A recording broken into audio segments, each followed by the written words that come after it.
Hi friends, welcome to my channel. ఈరోజు మన ఛానల్లో ఎన్పిసిఐ ఆధార్ సీడింగ్ బ్యాంక్ అకౌంట్ని ఇంకో బ్యాంక్ అకౌంట్కి ఎలా చేంజ్ చేయాలో చూద్దాం రండి.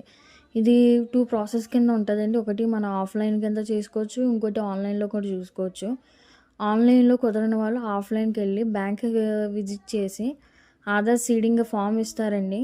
ఆ ఫామ్ ఫిల్అప్ చేసి జిరాక్స్లు సబ్మిట్ చేస్తే మనకి వితిన్ 3 to 4 డేస్లో మనకి ఆ స్టేటస్ అనేది అప్డేట్ అవుద్ది అనమాట.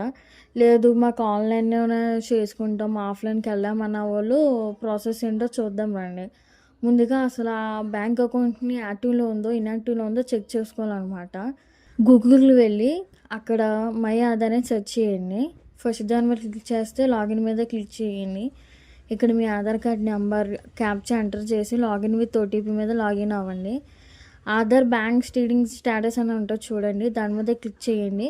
సో క్లిక్ చేసిన తర్వాత అక్కడ యాక్టివ్లో ఉందా ఇన్యాక్టివ్లో ఉందో చూడండి.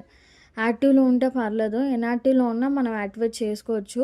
లేదు మాకు యాక్టివ్లో ఉంది, ఆ బ్యాంక్ అకౌంట్ అనేది మనం 6 years 7 years అయిపోయింది, ఎప్పుడో ఇచ్చాం, కానీ ఆ బ్యాంక్ డీటెయిల్స్ మన దగ్గర లేవు, ఇంకో బ్యాంక్ అకౌంట్ పెట్టాలనుకుంటున్నాను అన్న వాళ్ళు సో అలా అయినా మార్చుకోవచ్చు అనమాట. ప్రాసెస్ ఏంటో చూద్దాం రండి.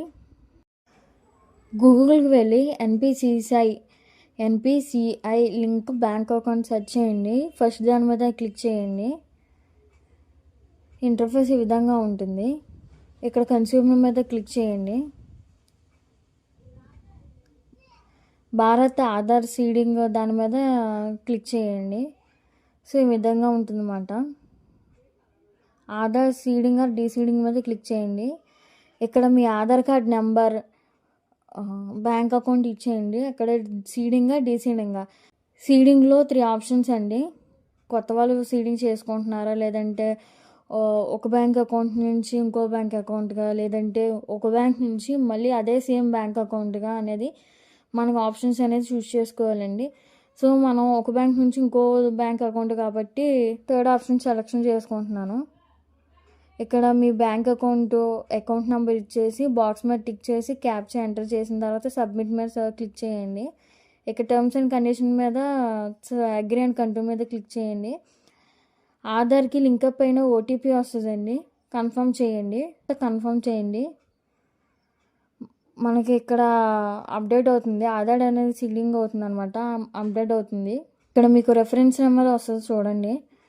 వచ్చిన తర్వాత స్టేటస్ అనేది సక్సెస్ అయిపోయింది. అలాగే మనం సీడింగ్ అనేది మనం మార్చుకోవచ్చు అనమాట, ఇంకో బ్యాంక్ అకౌంట్ నుంచి ఇంకో బ్యాంక్ అకౌంట్కి.